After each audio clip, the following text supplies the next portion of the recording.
Si andas buscando carro, Auto Wisconsin tiene para ti las mejores marcas, modelos y precios. Tenemos financiamiento.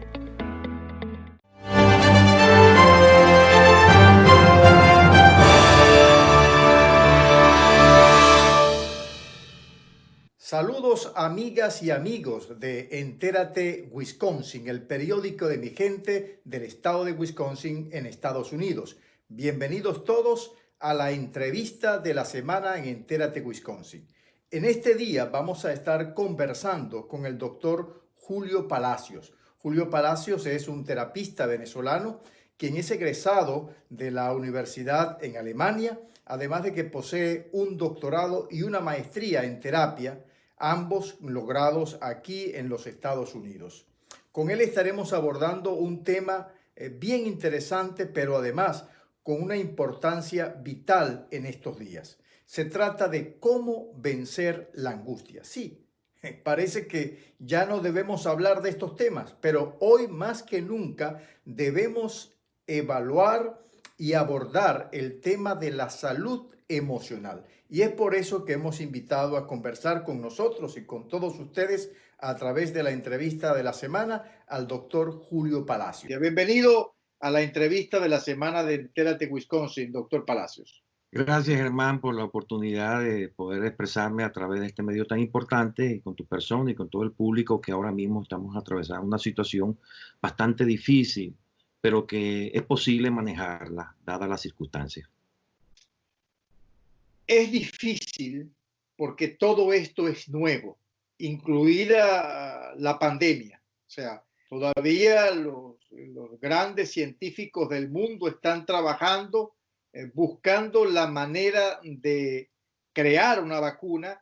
Entre tanto, particularmente en Estados Unidos y algunos países de América Latina como el Brasil, las unidades de cuidados intensivos se llenan de pacientes en estado de suma gravedad. Pero hay otra consecuencia directa de la enfermedad, es la consecuencia emocional. Y vamos a comenzar por los padres. Desde el mes de marzo en adelante, los padres de las escuelas en Estados Unidos tuvieron que quedarse con sus niños en la casa. Y eso ocasionó todo un trastorno, porque muchos de ellos fueron dejados cesantes en sus empleos, pero entonces estaba toda la familia en la casa y no sabían cómo manejar la situación. Empecemos por esa pequeña ciudad que se llama hogar. Sí, tal como tú lo dices, es una situación bastante explosiva, ¿no? Porque precisamente esta pandemia es algo inédito que estamos confrontando, no solamente a nivel de los Estados Unidos, sino a nivel mundial. Y desde allí, desde el hogar, estamos confrontando, los padres están confrontando una serie de crisis, especialmente y particularmente dada la situación económica, de temor, de miedo, y ahora mismo algunos que no pueden salir de sus casas, que han quedado sin trabajo, con los niños que no están en la escuela, la situación se ha ido complicando. Y esto agrava el sentimiento y la emoción de angustia que sienten los padres al poder ver que sus hijos están en una situación prácticamente de soledad. ¿Soledad en qué sentido? En que no pueden expresarse como niños. Es la interacción social ha cesado en cierto sentido porque hay un distanciamiento social. Entonces ellos se ven restringidos como niños en sus actividades que son regulares.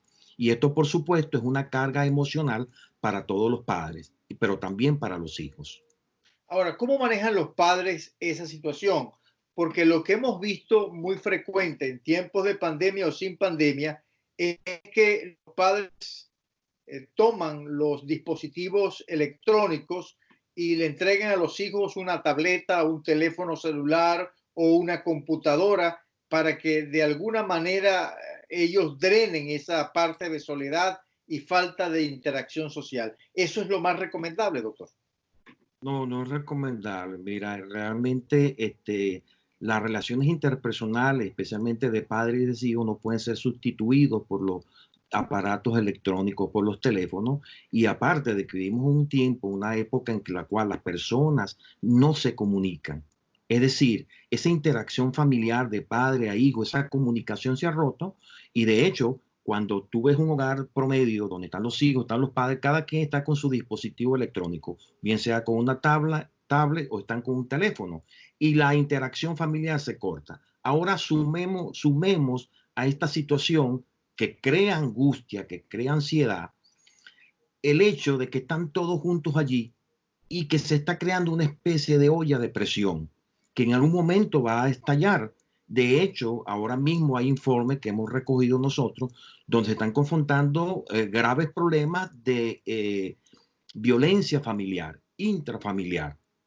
El padre, la madre, los hijos, y el hecho de no tener una comunicación efectiva ha producido con toda la presión social, con toda la presión de las comunicaciones y las alarmas que hay de caos, de amenaza, de muerte, de enfermedad, de contaminación, de contagio, eso ha creado un problema serio. Entonces, ¿cómo lo vamos a manejar? En primer lugar, nosotros tenemos que sentarnos y pensar, ¿qué es la angustia? La angustia es básicamente, se parece mucho a la ansiedad. Es un problema emocional. Las emociones son parte natural de nosotros los seres humanos. Es decir, cuando Dios nos creó con emociones, para sentir las emociones. No porque a Dios se le ocurrió, mira, voy a poner a estos sujetos, estos seres humanos, unas emociones para que sientan algo. No.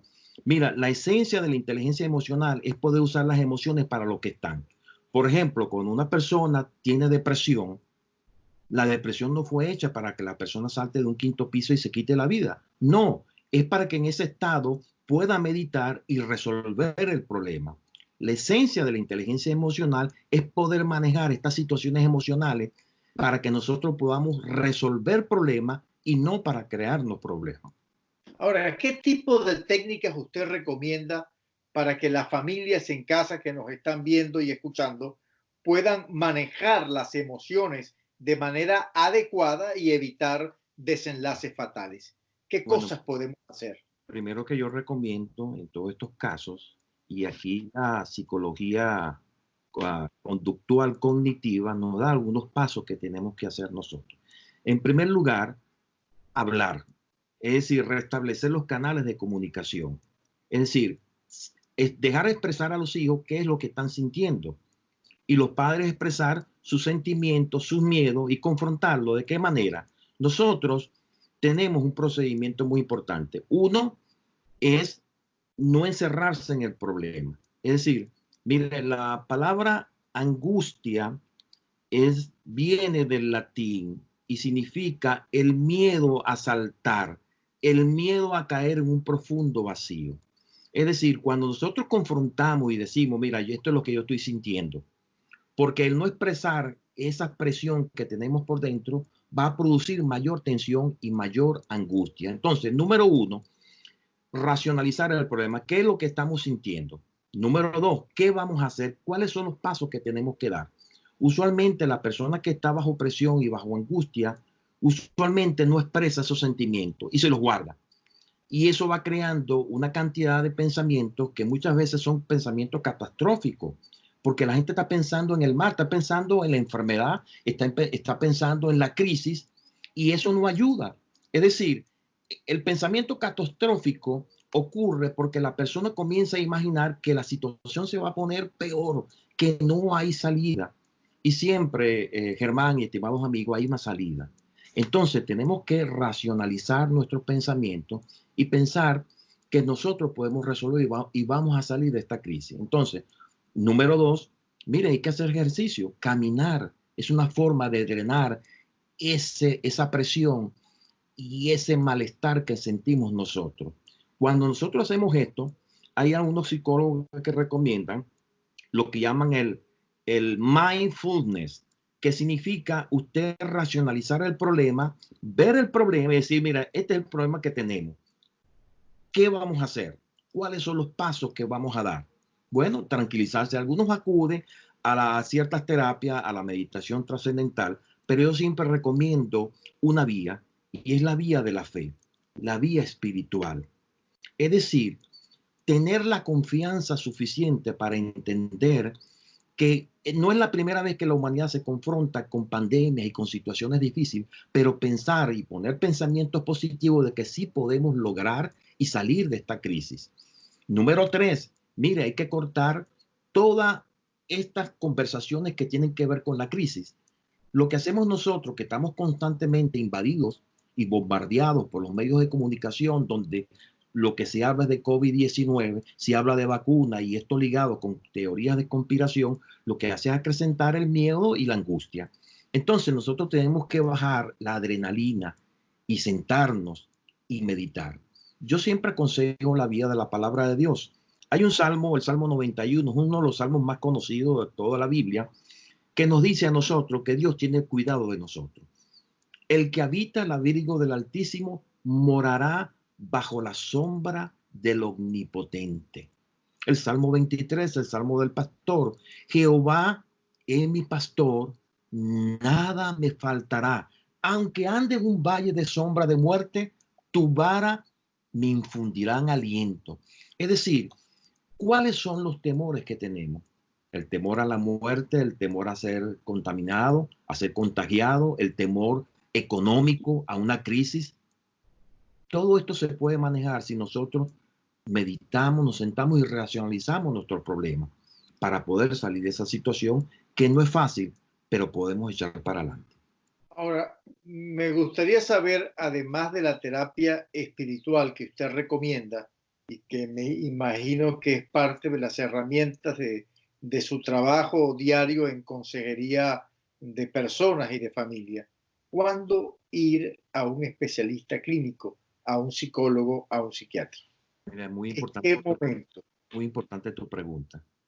Usualmente las personas que sufren de depresión, de ansiedad, de estos trastornos, muchas veces no hablan, se guardan eso.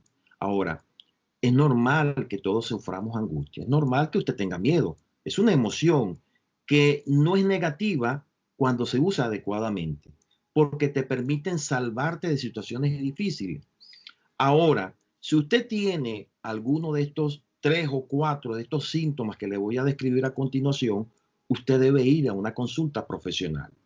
Porque usualmente, mira, los casos, Germán, que son diagnosticados, por ejemplo, de depresión y ansiedad, usualmente de 100 personas que tienen ansiedad, solamente el 10% es detectado. Es muy difícil porque la persona no expresa sus sentimientos, la persona no expresa su necesidad. Y muchas veces la familia no se da cuenta y dice, no, es que él está un poquito triste, porque ese es el carácter de él. Y resulta que la persona está confrontando un estado de ansiedad, de temor, de miedo, pero no quiere expresarlo.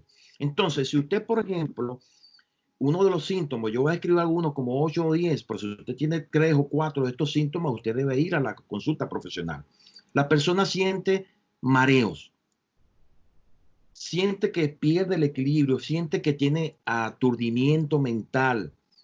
Muchas veces se siente confuso esa persona, siente taquicardia, siente que le va a dar un infarto, que se va a morir. A veces tiene la visión borrosa, que no ve bien, siente que una sensación de ahogo, no puede respirar, siente que se va a morir, tiene la sensación irreal de que algo va a acontecer. Es decir, esa persona siente que se ve raro, que se ve distinto. Esa persona tiene miedo a salir a la calle o a hablar. Se encierra en sí misma. Esa persona piensa que algo va a ocurrir, que una tragedia está a punto de ocurrir. Cuando esta persona tiene estos síntomas, manifiesta esto, la persona debe acudir a la consulta profesional. Pero más importante es que si estos síntomas son persistentes por más de 2 semanas, la persona tiene un problema de angustia y de ansiedad que en psicología, como lo define el libro de la psiquiatría americana, define que prácticamente hay un borderline, prácticamente lo mismo. Ese estado de angustia, de ansiedad, la persona debe ocurrir porque ya se convierte en una situación patológica Y y, grave. y grave y necesita necesariamente acudir a la consulta profesional.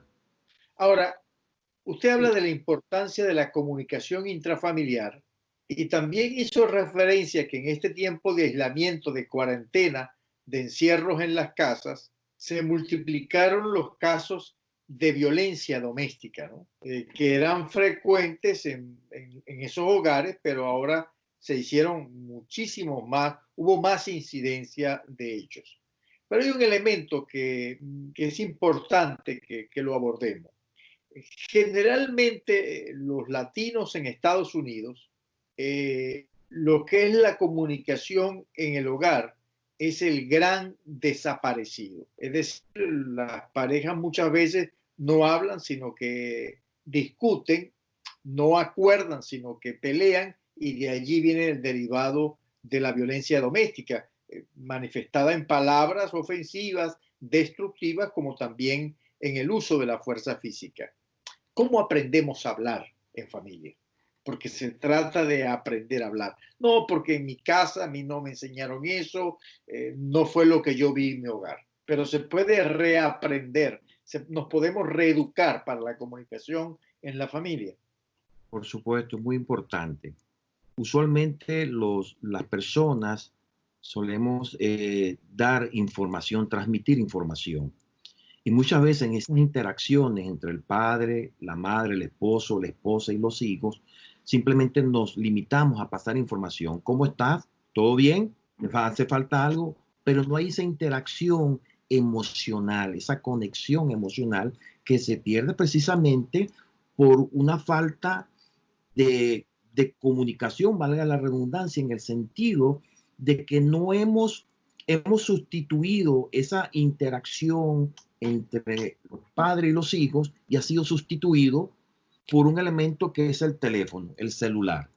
Entonces, muchas veces, mire, y esto es sorprendente, la cantidad de padres que a sus hijos a los 6, 5, 6 años le están dando un teléfono celular.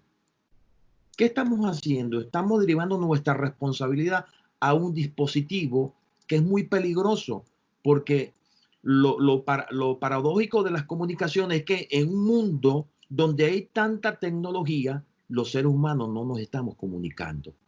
Pero es precisamente esa la motivación que yo le doy a los padres a que comiencen a conversar, hablar de las cosas cotidianas, es decir, mostrar interés el uno por el otro. Y entonces, en una conversación sencilla, decir cómo estás, expresar sentimientos. Muchas veces a las personas se les hace difícil abrirse, darle un abrazo a sus hijos o decirle lo muy importante que son ellos para él. Esto va a permitir que los hijos crezcan con seguridad, de que hay un padre, de que hay una madre que está interesado en ellos, que quiere escucharlos. Es decir, y que ellos quieren oír a sus hijos expresarse libremente. Comienza por algo muy sencillo. Se sientan, se retiran los aparatos electrónicos, el teléfono. ¿Cómo estaba la comida? ¿Cómo está todo? ¿Cómo te va? Un abrazo, porque hay una comunicación que no es solamente verbal, sino una comunicación que se expresa a través de un abrazo, de un apretón de manos, de acercar a la persona a su pecho y decirle lo muy valiosa que es esa persona para el padre, para la madre, para el hijo, para el hermano. Bien, muchísimas gracias al doctor Julio Palacios por haber aceptado nuestra invitación de conversar con nosotros y con todos ustedes en la entrevista de la semana en Entérate Wisconsin. Nos complace mucho, estaremos colocando su información si alguna persona quiere ponerse en contacto directamente con usted. Él está en Filadelfia, acá mismo en los Estados Unidos, y está dispuesto y disponible para servir a las familias que necesitan orientación en este tiempo de pandemia, en este tiempo de distanciamiento social y de extremadas protecciones. Muchísimas gracias por la atención dispensada, por estar con nosotros en la entrevista de la semana. Yo soy Germán Novelli Machado, soy periodista y soy miembro de la Federación Internacional de Periodistas. Hasta una nueva ocasión, aquí en la entrevista de Entérate, la entrevista de la semana.